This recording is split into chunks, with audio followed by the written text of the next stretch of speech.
इच्छा शक्ति कर्म शक्ति ज्ञान शक्ति तमेव च नारी शक्ति वारी शक्ति तदैव च। नमस्कार, आप देख रहे हैं न्यूज़ 11 भारत और मैं हूं आपके साथ है ट्विंकल गुप्ता। तो अब नवरात्रि का समय चल रहा है और पूरा देश मां दुर्गा की भक्ति आराधना में लीन है। लेकिन न्यूज़ 11 भारत इस नवरात्रि को नारी सशक्तिकरण के रूप में सेलिब्रेट कर रहा है, जहां हम आपको 9 दिन 9 सशक्त महिलाओं से मिलवाएंगे। तो स्वागत है आप सभी का हमारे इस खास कार्यक्रम में। इच्छा शक्ति कर्म शक्ति ज्ञान शक्ति तमेव च नारी शक्ति वारी शक्ति तदैव च। नारी के 3 गुण हैं: सृजन, पालन और संहार। नारी सृजन करती है, पालन करती है और जब जरूरत पड़ता है तो महिषासुर जैसे दानव का संहार भी करती है। चाहे परिस्थिति कैसी भी हो, नारी अपनी कामयाबी का लोहा मनवा ही देती है। और आज एक ऐसी ही नारी से हम मुलाकात करवाएंगे आपकी, जो इस दिशा में काफी आगे है। नारी सशक्तिकरण का एक जीता जागता उदाहरण है। जी हाँ, मैं बात कर रही हूँ झारखंड हाईकोर्ट की अधिवक्ता खुशबू कटारिया मैम की। लेकिन उनसे बातचीत से पहले देखते हैं उन पर एक छोटे से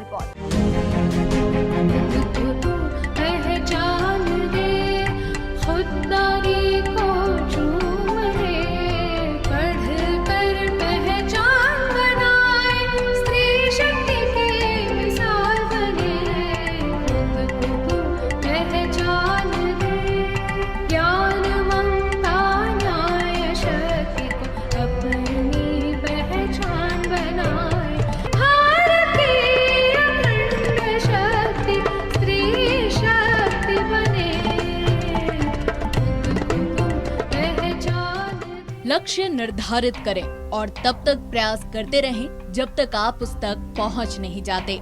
ऐसा ही किया झारखंड हाईकोर्ट की अधिवक्ता खुशबू कटारुका ने। 21 जनवरी 1979 को रांची में खुशबू का जन्म हुआ। बिशप वेस्टकॉट गर्ल्स विद्यालय रांची से उन्होंने अपनी 10वीं तक की पढ़ाई की। दिल्ली पब्लिक स्कूल से उन्होंने आगे की पढ़ाई की। अपने वकालत के सपने को पूरा करने के लिए खुशबू गुजरात चली गई, जहां उन्होंने नेशनल लॉ यूनिवर्सिटी गांधीनगर से पढ़ाई की और डेनमार्क के कोपनहेगन विश्वविद्यालय से स्पेशल कोर्स भी किया। जिसके बाद उन्होंने 2013 से 2015 तक कॉर्पोरेट लॉयर के तौर पर काम किया और 2015 में झारखंड हाईकोर्ट के अधिवक्ता बन गई। खुशबू एक अच्छी अधिवक्ता के साथ साथ एक अच्छी गृहिणी भी है। अंधेरों में आशा के दीप जलाती हैं, रिश्तों की पूंजी से परिवार बनाती हैं, कुछ तो घर से ही कारोबार चलाती हैं, घर बाहर कर्तव्य मूल्य का सार बताती हैं, आदर्शों की प्रतिमूर्ति जो कहलाती हैं। वो बखूबी अपने घर और अपने काम को संभालती हैं। परिवार ने हर कदम पर खुशबू का साथ दिया। बाधाएं बहुत आई, मुश्किलों ने कई बार रास्ता रोका, लेकिन खुशबू के हिम्मत के आगे सब कमजोर पड़ गए। कुछ बिन सब कुछ सोना सोना, कुछ बिन कुछ न रहे जिंदा, घुटने टेक दे तेरे आगे नाकामी हो शर्मिंदा। सब्र से रब ने तुझको सजाया, धूप धूप जग तू है साया, तेरे रूप में सब कुछ पाया, रह के जमीन पर आसमां तूने छुआ है, आसमां तूने छुआ है। तो चलिए आपको मिलवाते हैं एक ऐसी ही सशक्त नारी से। हमारे साथ यहाँ मौजूद है खुशबू कटारुका मैम।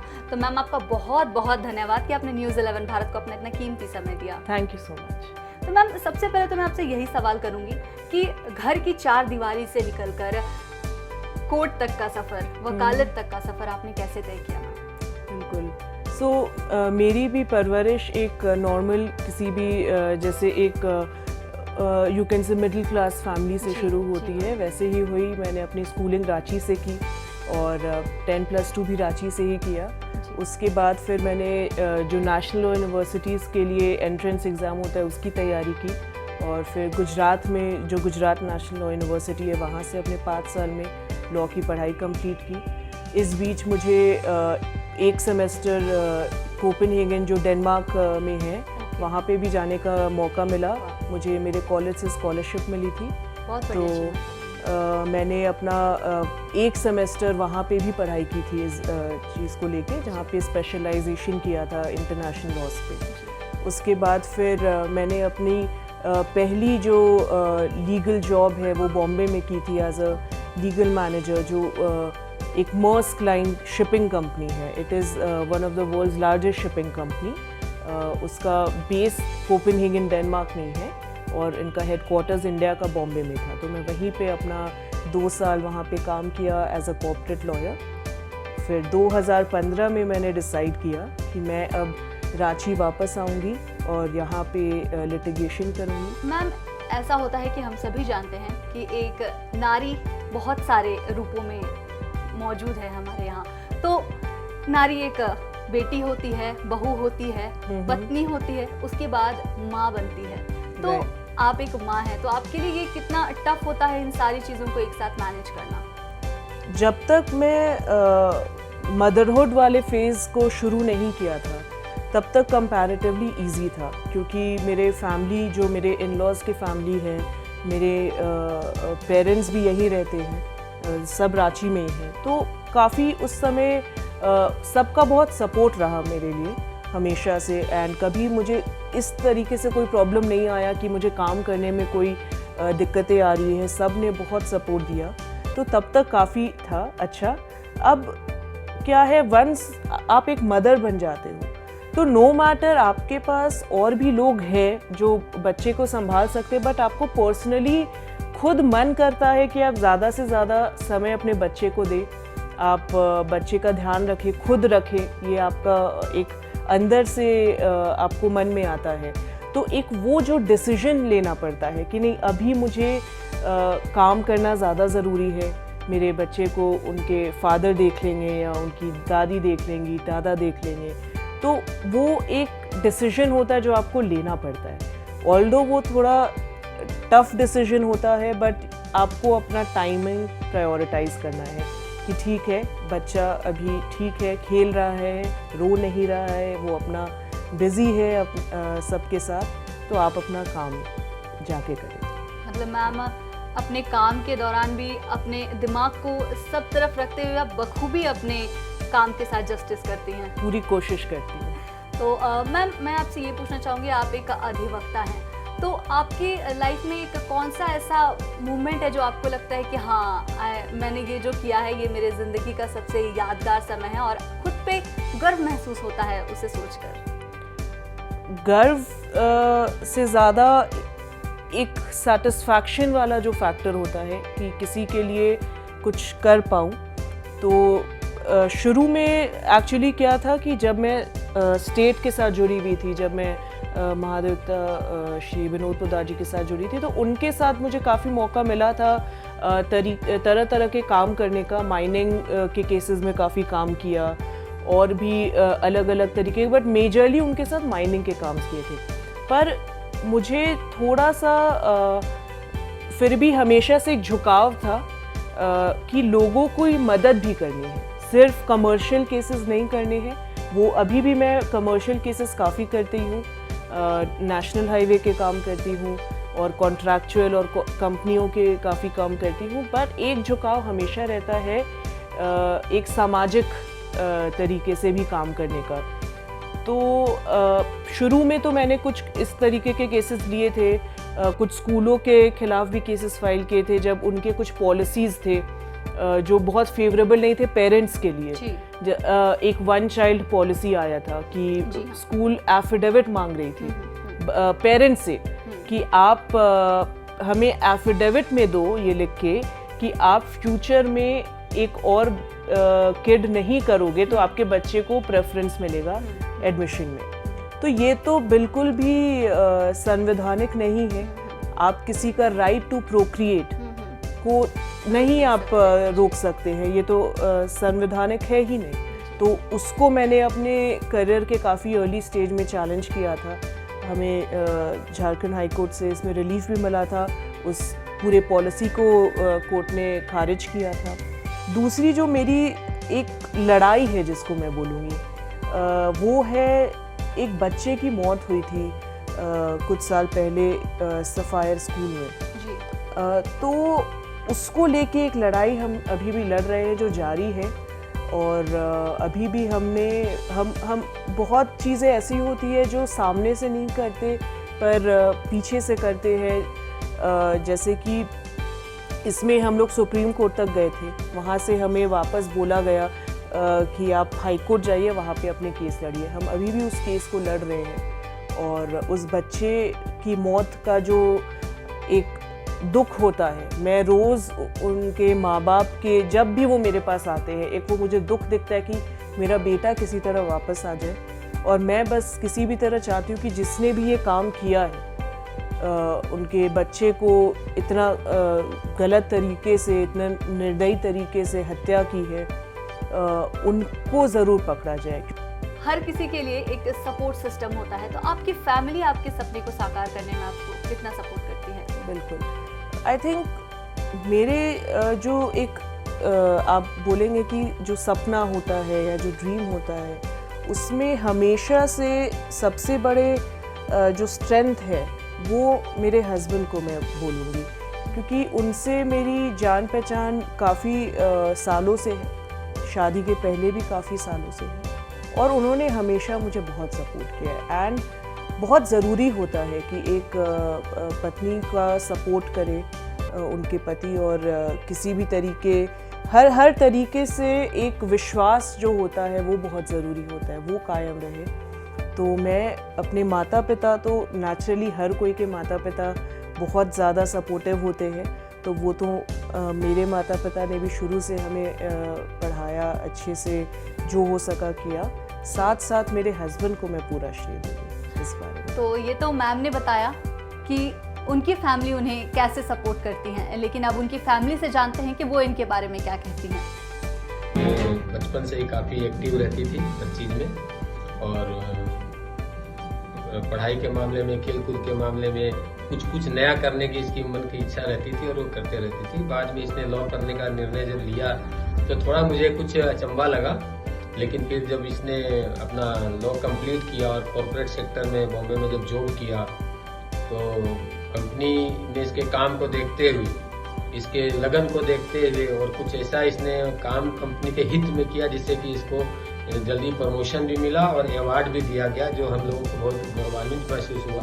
शुरू से ही ये हम लोग का भी बहुत ध्यान रखती है, अपने मम्मी पापा का, और पढ़ाई कंप्लीट करके फिर ये जो अभी कर रही है, खासकर महिलाओं के लिए, ये कोई भी उन लोगों को प्रॉब्लम आती है तो उनके अधिकारों के लिए ये हमेशा आगे रहती है।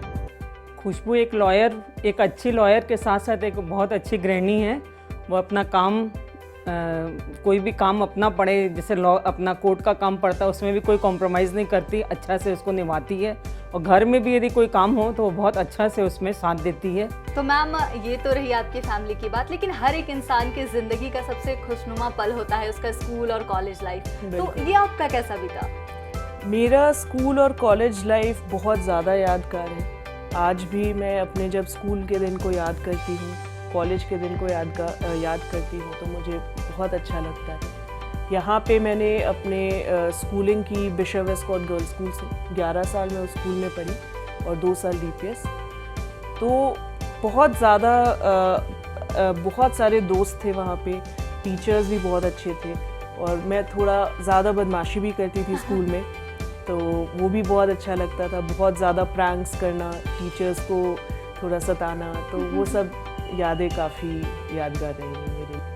तो इन्हीं की तरह सशक्त नारियां अपने माता पिता के साथ साथ अपने स्कूल, अपने कॉलेज और अपने शिक्षक शिक्षिकाओं का भी नाम रोशन करती हैं।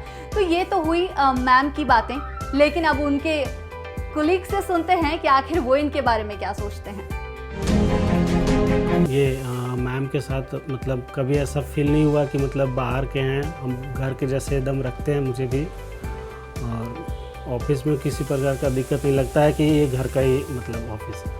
मैम का बिहेवियर बहुत अच्छा है, उनसे मतलब और लोगों को सीख लेना चाहिए उनसे बिहेव के बारे में, क्योंकि हम बहुत 6 साल में तो आदमी बहुत कुछ से जान ही जाता है कि कैसे क्या है मैम का बिहेव, सारा चीज़ बहुत अच्छा है।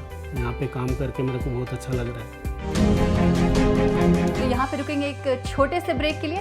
ब्रेक के बाद मैम से जानेंगे और कुछ दिलचस्प बातें। इच्छा शक्ति कर्म शक्ति ज्ञान शक्ति तमेव च नारी शक्ति नारी शक्ति वारी शक्ति तदैव च इच्छा शक्ति कर्म शक्ति ज्ञान शक्ति तमेव च नारी शक्ति नारी शक्ति वारी शक्ति तदैव च।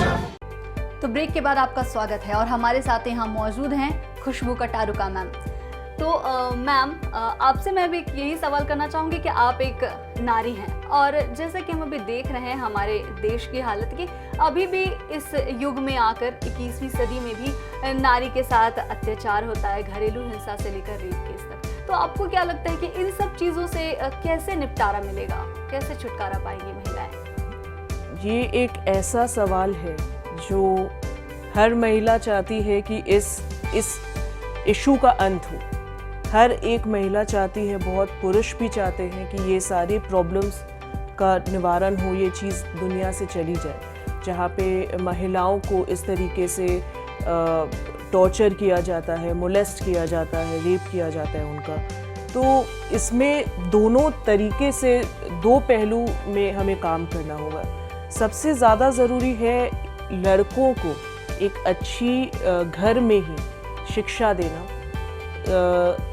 औरतों के बारे में कि उनको जैसे आप कि हम जानते हैं कि अभी ज़माना इतना आगे बढ़ चुका है, तो क्या इस जगह पे भी आकर पुरुषों को ये सिखाना कि आप नारी का सम्मान करो, कहाँ तक सही है मैम? देखिए, इसका मैं जो पूरा एक रूट कॉज है उस पे जाना चाहिए, क्योंकि देखिए हर चीज़ ज़रूरी नहीं है कि एडुकेशन से रिलेटेड हो। आप देखेंगे बहुत सारे एडुकेटेड लोग, अच्छे फैमिली जो होते हैं, जिन्हें कोई ऐसा नहीं कि पैसे के कारण किसी ने ऐसा काम किया, उनके पास सब कुछ है, फिर भी वो लोग इस तरीके के काम करते हैं महिलाओं के अगेंस्ट। तो मैं उसको, एडुकेशन नेचुरली बहुत इम्पोर्टेंट है। जहाँ पे एडुकेशन होता है तो काफ़ी हद तक ये चीज़ें नहीं आती, वो फिर एक रेयर केस होता है। तो naturally education is very important, but एक जो बहुत इम्पोर्टेंट पहलू है वो पेट्रियार्की। हमें जब हम देखते हैं कि शुरू से पुरुषों को, एंड ये सिर्फ भारत की बात नहीं है, ये अगर आप दूसरे देशों में भी देखेंगे, यूके में आप देखेंगे, यूके में तो फिर भी जो रानियां हैं जो जिन्होंने देश पे काफ़ी हुक्म चलाया, जो कि ठीक नहीं है, पर अभी for an example I am saying, but बहुत कंट्रीज़ है, जैसे यूएस में महिलाओं को वोटिंग का राइट काफ़ी सालों बाद मिला। वहाँ हर जगह औरतों को स्ट्रगल करना पड़ा अपने राइट्स के लिए। सो सिर्फ भारत की बात नहीं है। तो ये सारा एक जो इसका रूट कॉज है वो है पेट्रियार्कल सिस्टम, कि और मर्द जो होता है उन्हें बहुत ज़्यादा स्ट्रॉन्ग माना जाता है और उनको एक अथॉरिटी माना जाता है कि मैं आदमी हूँ, मैं ही हर चीज़ जानता हूँ, मैं औरत को सिखाऊंगा, औरत को कुछ नहीं पता, बस अगर पढ़ लिख ली तो जिस तरीके के आप दिन भर कमेंट्स देखोगे कि ये औरत ये पढ़ लिख ली है तो अब किसी की बात नहीं सुनेगी, या ये अब अपने मन की मर्जी करती है, क्यों नहीं वो अपने मन मर्जी करे। जैसे एक पुरुष अपनी मन मर्जी करता है वैसे ही औरत कर सकती है, उससे किसी से परमिशन लेने की ज़रूरत नहीं है। तो यहाँ पे बात है, इस जो पेट्रियार्कल सिस्टम हम लोग देखते आ रहे हैं, महिला और पुरुष को एक समान एक घर में दर्जा होना चाहिए। मैम, आपके हिसाब से एक नारी में अभी कौन सी एक ऐसी क्वालिटी होनी चाहिए जो उसे सफलता की तरफ लेके जाता हो? I would say confidence, because क्या होता है कि कोई भी चीज़ आप लाइफ में करना चाहो तो अगर आपके पास उस काम को करने का कॉन्फिडेंस है, एक विल पावर है, कॉन्फिडेंस और विल पावर अगर है तो आप कर सकते हो। आपके सामने फिर जो भी मुश्किलें आएंगी, जो भी ऑब्स्टिकल्स आएंगे, आप उनको नेचुरली लड़ोगे। ज़िंदगी तो यही है ना, ज़िंदगी एक सफ़र है जिसमें हम अच्छे यादें भी रखते हैं, बुरी यादें भी रखते हैं और स्ट्रगल भी करते हैं उस मुकाम पे पहुँचने जहाँ पहुँचना चाहते हैं। तो नेचुरली वो सब रहेगी, पर उसमें आप फाइट कैसे कर रहे हो, आप उस चीज़ के लिए कितना हद तक लड़ सकते हो। तो मुझे लगता है कि जो कॉन्फिडेंस और विल पावर है वो होना बहुत ज़रूरी है। अगर ये है तो आप कोई भी मुश्किल का सामना मैम, कर सकते आपकी ज़िंदगी में कभी कोई ऐसा समय आया जब आपको ऐसा लगा हो कि नहीं, आपका ये आत्मविश्वास कमज़ोर पड़ रहा है, मतलब नहीं मैं ये नहीं कर सकती, ऐसी वाली फीलिंग आपको कभी आई? बहुत बार ऐसा होता है, स्पेशली जब आप एक सामाजिक मुद्दे को उठाते हो। जी।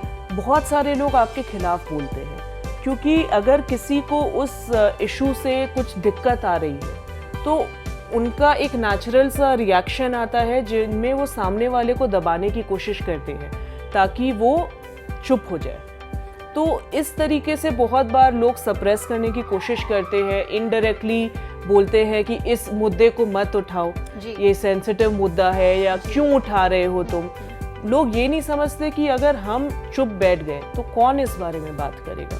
हमें अपने कंफर्ट जोन से बाहर निकलना बहुत ज़रूरी है। अगर हम सब कोई अपने अपने कंफर्ट जोन में बैठ जाएंगे तो समाज में किस तरीके का परिवर्तन हम लाएंगे।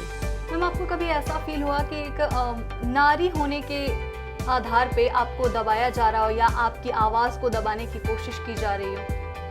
ऐसा हुआ है, अभी बहुत हाल में ही हुआ है। मैंने जो सारे जल स्रोतों का एक इशू उठाया था कि सारे जल स्रोतों की सफाई होनी चाहिए, तो उसको लेके अब बहुत सारे लोग हैं जो अफेक्टेड हो रहे थे, जिनके मे बी घर वर आसपास बने हुए थे, तो मुझे काफ़ी दबाने की कोशिश की गई थी। तो मैंने वही सोचा कि अगर मैं चुप हो जाऊंगी तो झारखंड का one of the gifted things है, यहाँ का नेचुरल जो एनवायरनमेंट है, जो इकोलॉजी है, यहाँ पे इतने अच्छे वाटर बॉडीज़ हैं, इतने सारे वाटरफॉल्स हैं। अगर हम उसे धीरे धीरे एक एक करके बर्बाद कर देंगे तो फिर झारखंड तो हरा भरा रहेगा नहीं ना, जिसके पीछे उसका नाम पड़ा है झारखंड। तो हमें ज़रूरी है कि हम अपने एनवायरनमेंट की सुरक्षा करें, हम अपने पर्यावरण को बचाएं। तो जब ये इस टाइप का आप कुछ कदम उठाते हो तो जो उससे अफेक्टेड होते हैं वो आपको चुप कराने की कोशिश करते हैं, जो मेरे केस में भी हुआ। पर जाहिर सी बात है, आपको लड़ाई जारी रखनी है, आपको चुप नहीं बैठना है। तो ये है नारी जो खुद के साथ साथ अपने समाज को भी आगे ले जाना चाहती हैं, अपने देश को भी आगे ले जाना चाहती हैं और सबको आगे बढ़ाना चाहती हैं। इसलिए कहते हैं नारी तू नारायणी। तो मैम, आपसे एक अंतिम सवाल मैं पूछूंगी कि ये नवरात्र का समय चल रहा है और न्यूज़ 11 भारत ने इसे नारियों को समर्पित किया, तो आप क्या कहना चाहेंगी नारियों को, क्या संदेश देना चाहेंगी? मैं सारी नारियों से, जो एक बेटी है, जो एक बहन है, बहू है, बीवी है, माँ है, बहुत अलग अलग रूप में हमें अपनी ज़िंदगी बितानी होती है। मैं यही बोलूँगी कि आप सारे अपने रोल्स में बिल्कुल अपना काम करें, पर उसके कारण आप अपने जो आपका सपना है आप उसे नहीं दबाएं। आप अपने सपने के लिए भी उतना ही काम करें, उतना आगे बढ़े। आप देखिएगा सारा चीज़ एक साथ एक सिंक्रोनिटी में आएगा और आप दूसरों का भी ख्याल रखेंगे, पर सबसे ज़्यादा ज़रूरी है आपका खुद का ख्याल रखना। अगर आप खुद का ख्याल रखेंगी तो आप कुछ भी हासिल कर सकती हैं। आपको अपने सपने को कभी नहीं दबाना है, उसके लिए आप विल पावर रखिए, कॉन्फिडेंस रखिए और आप ज़रूर आगे बढ़ेंगे। तो सच में मैम, आपके इस पूरी जर्नी को जानकर हमारे दर्शकों को बहुत कुछ सीखने को मिलेगा, खास करके नारियों को जो कुछ करना चाहती हैं और आगे बढ़ना चाहती हैं। आपका बहुत बहुत धन्यवाद मैम, और न्यूज़ 11 भारत की तरफ से आपको नवरात्रि की ढेरों शुभकामनाएं। जी बिल्कुल, आपको भी थैंक यू। तो कल आपको फिर मिलवाएंगे एक ऐसी ही सशक्त नारी से। नारी का सम्मान कीजिए, दुर्गा आपके घर में ही है। देखते रहिए न्यूज़ 11 भारत। इच्छा शक्ति, कर्म शक्ति, ज्ञान शक्ति तमेव च। नारी शक्ति, नारी शक्ति, वारी शक्ति तदैव च।